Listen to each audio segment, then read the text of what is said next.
Roan, dit was nie julle dag nie. Kom ons stel dit so, maar nog steeds, wat 'n dag. Ja, proper rugby dag gewees, lekker taaf soos wat ons verwag het hier by Paul Roos. Ek dink op die dag is dit 50-50 gewees met al die resultate. Ek sal nou 'n bietjie op my foon kyk en kyk hoe lyk dit. Maar eerste span game, ja, as dit geweet het gaan moeilik wees.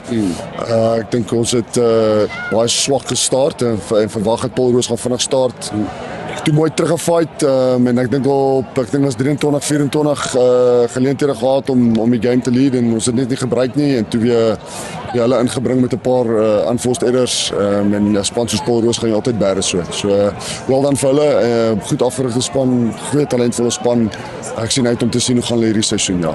Julle ouens het altyd ongelooflike respek vir mekaar. Ek weet Corneille kon nie ophou praat oor jou nie en sê julle het 'n fantastiese program en dit is so. Altyd hierdie skole.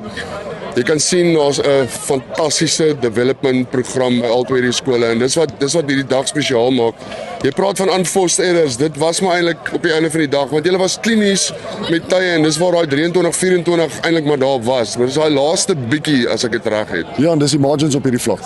Dis maar as jy weer daai geleenthede vir 'n Paul Roos span op sy veld gaan gee, gaan hy vir jou bære. So jy weet en hulle het dit gedoen. Ek dink hulle was bietjie meer klinies as wat ons was en bietjie meer akkuraat as wat ons was. So ja, as ek dalk kon gehad het die set piece kon bietjie beter gefire het en ons kon hier en daar bietjie beter besluitneming gemaak het. Sou die resultaat dalk bietjie anders te gewees het, maar weer eens Paul Roos, jy noem dit nou goed afgerigte span, goeie program, talentvolle groep seuns wat daar rondgehardloop het. So nee, ek wel dan vir hulle en hulle ja, dis taaf om hier te kom speel en teen hulle te kompeteer ja. Wel, baie sterkte, dis maar die begin van die seisoen, ons baie oor Noord-Suid lê voor en dis daar by julle op Boereplaas, so baie sterkte. Ek weet dit gaan vir julle 'n mooi seisoen wees verder. Dankie Thys, waardeer dit. Thanks.